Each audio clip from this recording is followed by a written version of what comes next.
Our reading this morning is from our book of the month, Daring Greatly by Bren.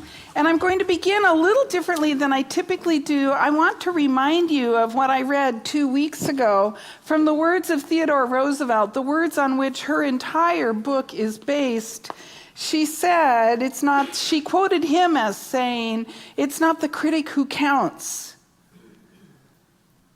We listen to those who are in the arena with us. The credit belongs to the ones who are taking the chances." Do you remember that reading? All right. So, today, she's referring back to that reading by telling this story about a young man that she met. She says, "I remembered a conversation that I had with a guy in his very early 20s. He told me that his parents sent him the links to my TED Talks, and he really liked the ideas of wholeheartedness and daring greatly. When he told me the talks inspired him to tell the young woman he'd been dating for several months that he loved her, I winced and hoped for a happy ending to this story. No such luck.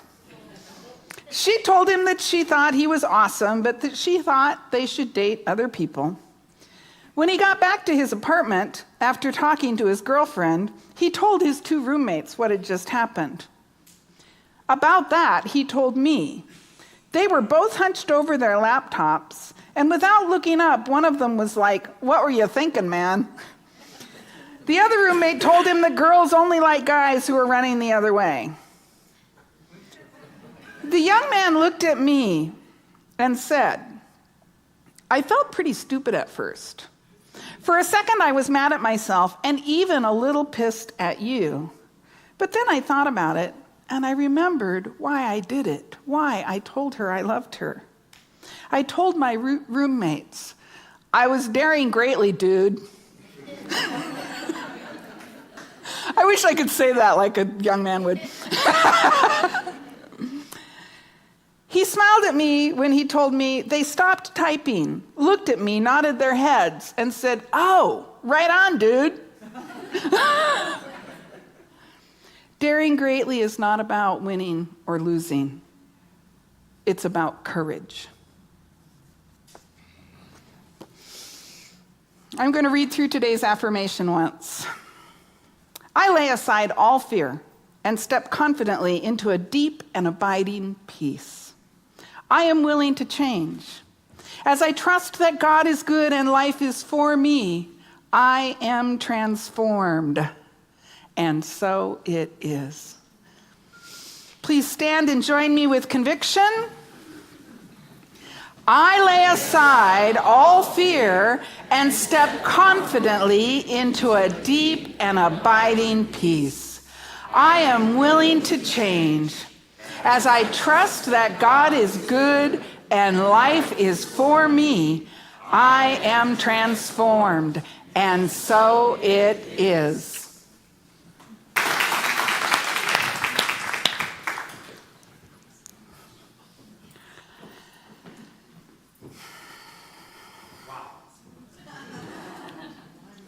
I'm feeling blessed. How about you? And everything's going to change, you guys. And I don't know about you, but sometimes I get all stuck around moving the furniture in my living room.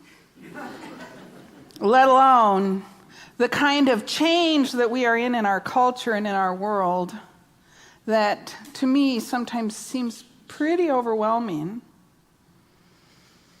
And yet, I get to choose how I am in the midst of that, and so do you. We are not at the effect of all of this change. Do you know that? Seriously. We get to choose to be transformed by the renewing of our minds, to choose every single day how we are going to be in the midst of what is happening around us. In fact, all month long this month, using Brene Brown's Daring Greatly as our guide, we are talking about living in the spirit of transformation, that is, being willing to be transformed every single moment of our lives. Every moment. Every moment. Now, what does transformation mean? Just by way of a little bit of review, trans is across, it is beyond. Trans is to cross over, is to become. And form? What is form? Form is the shape of something. Form is the pattern of something. And in the verb form, if you will, of form, form is to create, to give life to. To form something is to create or to give life to it. And so to transform is to be willing to change the pattern, be willing to change the composition or structure, be willing to change the outward form. Because the outward form is going to change. Now, we can pretend in our minds that it's not. And some of us like to do that. And then life gets really uncomfortable because what happens is we've chosen, yes, I'm going to use some old language. We've chosen hell over wholeness. What is wholeness? Let's talk about that for a moment. What does it mean to be whole? To be whole is simply to be complete. We know the difference between a whole pie and a pie with a piece missing out of it, right? The pie with the piece missing out of it isn't whole. It's still good, but it's not whole, right? The whole pie means everything is in there. The berries, the crust, everything is there. It is complete. So to be whole is to be complete. And what is hell? Hell is the experience we create when we refuse to allow ourselves to be complete. Because here's the thing about wholeness. It contains both the dark and the light. What? It contains both our joys and our shames. Wholeness means we are willing to embrace the whole self.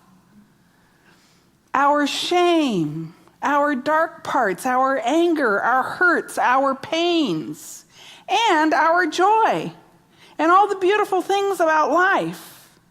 And if we are willing to be whole and to embrace the entire pie, and to bless it all and call it all good, then we have the opportunity to learn, to grow, to heal, to release the pain, to release the shame, to release that which is keeping us stuck in hell. You know, I can look back and I can absolutely tell you that the most uncomfortable and painful times in my life have been the times I have been unwilling to embrace what is.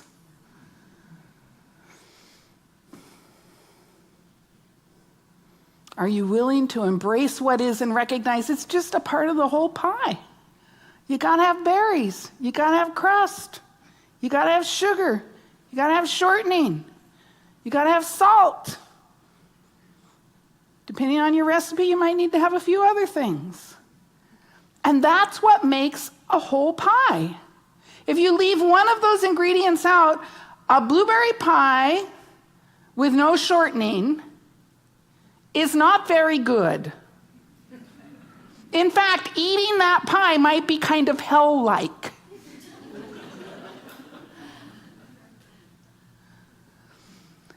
Do you see, we create our experience of hell by not embracing what is, by not including both the light and the dark, by not understanding that there is day and there is night.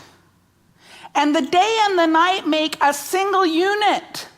The day and the night make one full 24-hour rotation. The dark and the light makes a full unit. And when I'm in resistance to the dark, is the dark going to not come?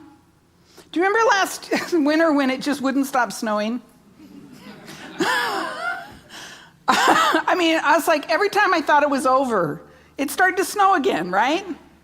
And I saw this meme on Facebook that was like something like, it's going to snow, you guys. You're going to enjoy the snow or not enjoy the snow, depending on how you choose to be with it. But if you choose to enjoy it, you're going to have a better winter, right? It's going to snow. There's going to be dark places. Are you willing to be present to the dark places? Are you willing to allow the dark places to lead and guide you into some new way of being? We choose heaven or hell. Now, the fact is, both heaven and hell lead us to transformation, don't they? Whether we choose heaven or whether we choose hell, things are going to change. My life will be transformed. The form or the pattern will change. Yes? So both paths lead us to transformation, to something new, but how do we choose to go there?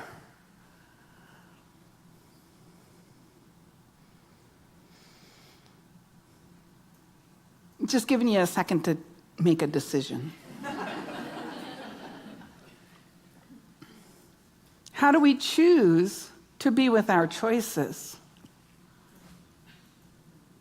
Because, ultimately, for the most part, it's our choices that brought us to heaven or hell. If I didn't put shortening in the pie, that was my choice. How will I be with my choice? Am I going to complain and whine and, pie is always bad and life is terrible and be mad at all the people around me because my pie has no shortening? Or am I going to say, oh, wow, I didn't put shortening in that pie. Let me learn something. Let me make a new pie. This time I'm going to put some shortening in and do it differently. I'm going to transform the pattern. I'm going to open up to something greater, to a new idea, to a new thought. I am willing to live with my choice as I made it and now make a new choice. How do you choose to be with your choices? The way of transformation, the way of conscious transformation, right? The way of conscious transformation is to embrace both the dark and the light. Be present to it. Allow it to grow us, renew our minds. That is the key to transformation. Because where does it happen first? Where does anything happen first? Core of our teaching. Consciousness first, life experience second. Consciousness is cause. It starts within and then is demonstrated in our experience of life. So let's get a new within. Right? We create a new pattern within so that a new pattern can unfold. So how do we do this? What is the way of transformation, conscious transformation? So the first thing to keep in mind, just overall, what we're talking about the whole month, the theme is in the spirit of transformation, right? And I chose that language very consciously because you know how people talk about, well, get into the spirit of things, right? We're using that theme all year about getting into the spirit of things. Get into the spirit of joy. Get into the spirit of creativity. Get into the spirit of transformation. So we use that phrase about aligning with a higher idea, right? And spirit with a capital S is the higher idea. Spirit, God, essence, the energy from which all things come. Let's get into that spirit. Instead of into the spirit of, oh, it'll never work. Life is hard. It's too dark. I'm scared. Go tell your girlfriend you love her and see what happens. And be willing to take the light and the dark. Have the courage to show up and be present to whatever is. So get into the spirit of things. Get into the God consciousness of things. This is the way of transformation. And how do we get into the spirit of things? Spiritual practice, you guys. I know. It is the easiest thing to let it drop, isn't it? It is the easiest thing Oh, I don't have time to meditate. Have you seen that thing where if you don't have time to, you should meditate 20 minutes a day unless you don't have time, in which case you should meditate for an hour a day? Have you seen that? You have time for God. I promise you, if spirit is a priority in your life, you have time for it. And our spiritual practice is what anchors us. Do you remember 2 weeks ago we talked about in the book of Hebrews, the notion, God is my anchor, the anchor for my soul. It keeps me safe in the storms. It keeps me grounded in the storms. God is my anchor. Well, you know what? You got to throw the anchor out there. If the anchor is sitting on the bow of the boat, it's not doing you any good. Your spiritual practice is like throwing the anchor out there, making sure it's planted, so that when the storms come, when you're being buffeted, when the dark seems overwhelming, you are anchored to something greater than you are. And you can know and remember this. And only you can drop that anchor. And you drop the anchor in your prayer, in your meditation, in your giving, in your study, in your service. And you drop that anchor in keeping good company, in showing up here or some other spiritual community that supports you, in participating in classes and workshops. And you drop the anchor by being a willing participant in this. There are so many spiritual communities that want to support you. And I hope you choose this one, but if you don't, I bless you on your way, because there is a right place for you that wants to support you in conscious transformation and being present to the dark and to the light. Join me, join us. And so your first strategy for getting into the spirit of transformation, for being willing to be transformed, is to drop your anchor in God, is to engage in your spiritual practice and be committed to it. Because you know what? If you do it sometimes and you don't do it sometimes, it's kind of like sometimes your anchor's out there, sometimes it's not. And you just pray to God the storm doesn't hit when your anchor's not out. And eventually it will. Yes? All right. Your second strategy, I loved this song today because it plays right into this. You know, we have to be willing to change. Let me say that again. We have to be willing to change.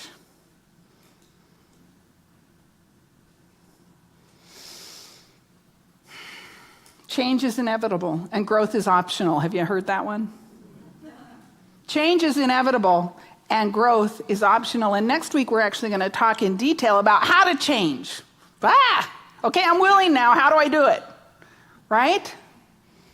We have to be willing to change. And you know what? If you find yourself resistant to change, demonstrate your willingness to change by engaging in a small change. Clean out your closet. Throw away some clothes you haven't worn in a while. Don't throw them away. Give them to someone who will use them. Sorry. Recycle those clothes.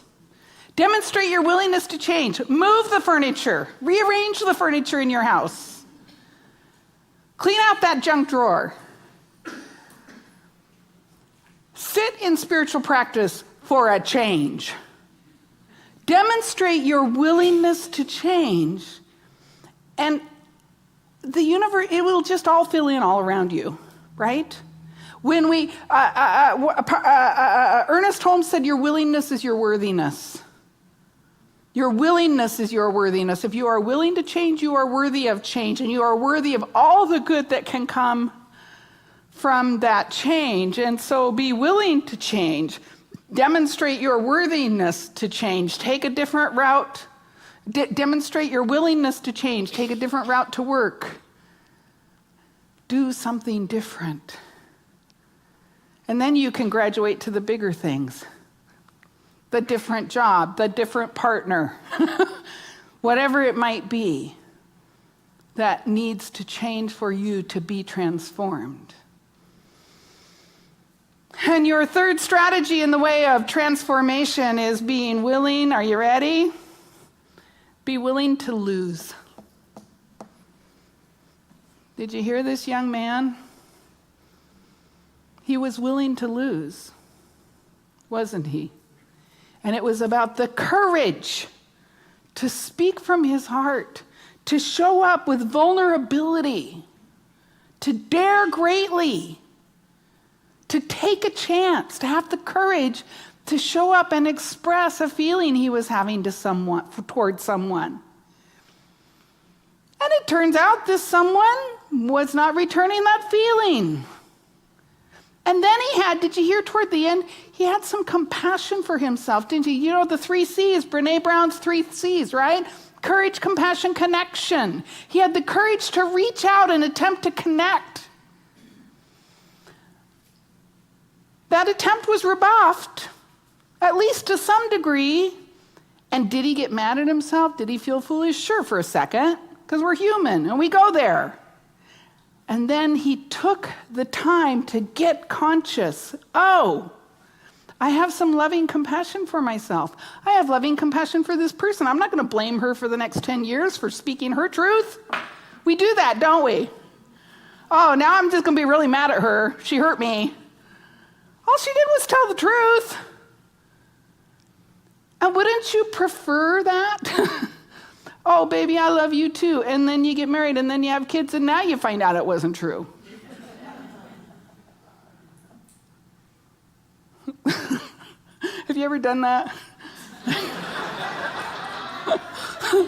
Like, how the hell did I get here? Oh, I didn't tell the truth in the first place, right?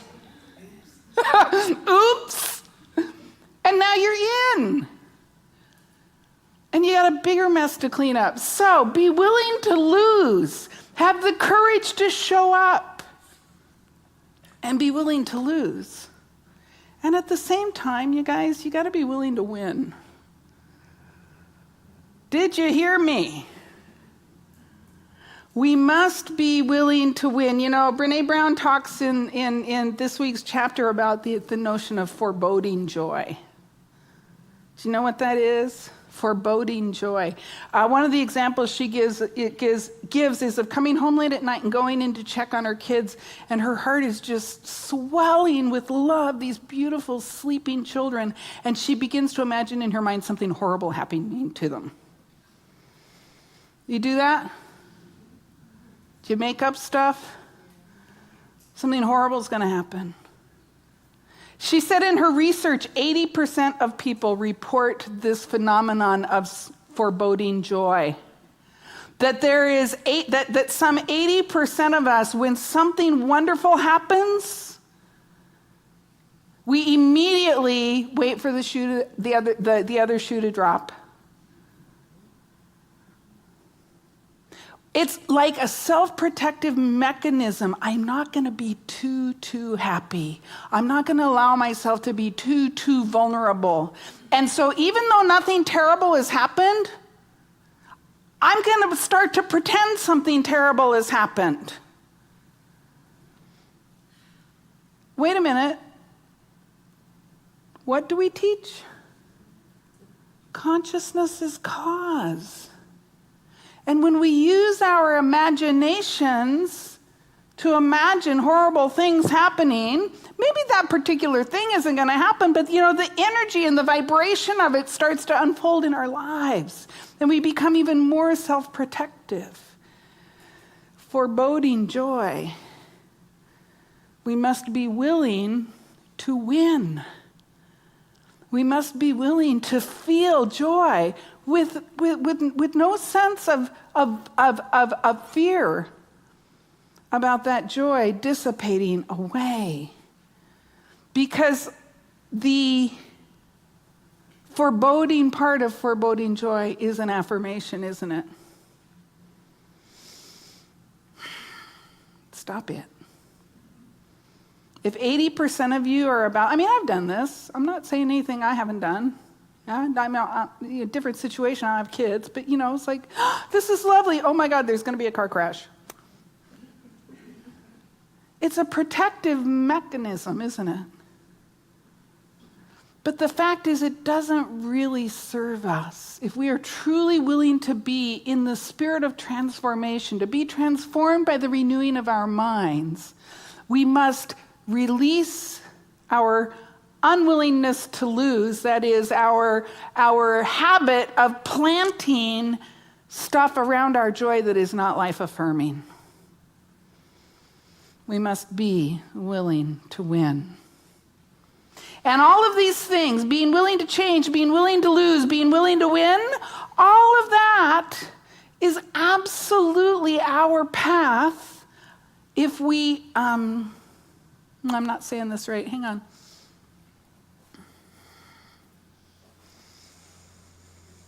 Being willing to change, being willing to lose, being willing to win, when all of that happens in the context of our committed spiritual practice, we have the opportunity to demonstrate that wholeness.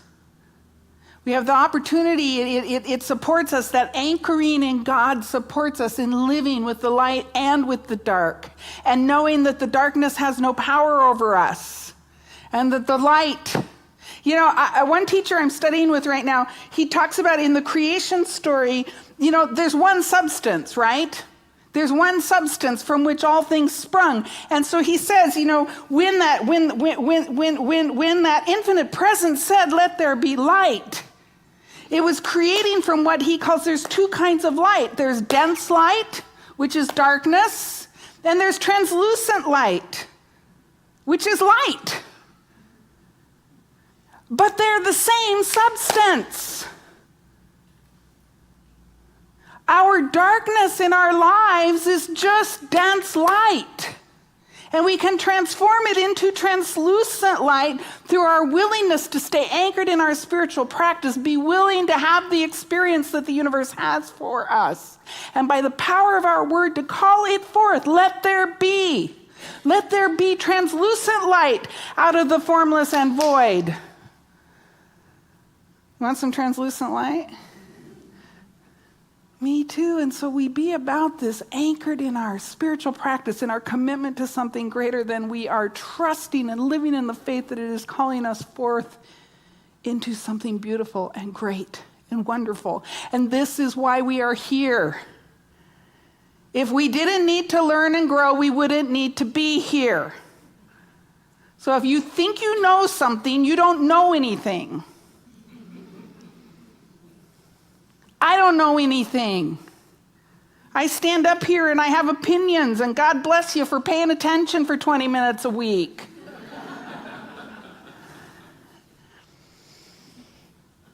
And my teachers don't know anything, and their teachers don't know anything. But we wrestle with it, and we be present to the translucent light and to the dense light. And we see what we can learn. And we open our hearts more fully to that presence that is always supporting us, always anchoring us. We allow ourselves to be transformed by choosing wisely, by choosing from our hearts, knowing that the presence is right where we are. And so let's turn within and seal this message. As we open our hearts more fully than we, that there is an infinite mind, an infinite presence, an infinite heart. We call it God, God the good, God the infinite, God the all-knowing, omniscient, omnipotent, omnipresent. We call it God the good, and that from which we spring. That substance, that essence, that energy, that life, the living one, the strong one, the powerful one. And we declare and we know right now that we are willing to be transformed. That we are willing to know God more deeply than we ever have before. That we are willing to put on that mind and to allow that mind to lift us, to guide us, to open our hearts. We allow that mind to be our minds. And we become surrendered instruments for the divine. willing to change, willing to lose, willing to learn, willing to be more than God, more of what God would have us be. We become willing. A conduit and a channel for that presence. And by our own transformation, our community is transformed. And by our community's transformation, the world is transformed. And we allow ourselves to open to the new pattern, the new way of being, making the world a better place. I do give thanks for the wisdom and the glory of God that is unfolding here today. I give thanks for our open hearts and for our willingness. I give thanks that we are indeed transformed by the renewing of our minds. And I call it good. And so it is. Amen.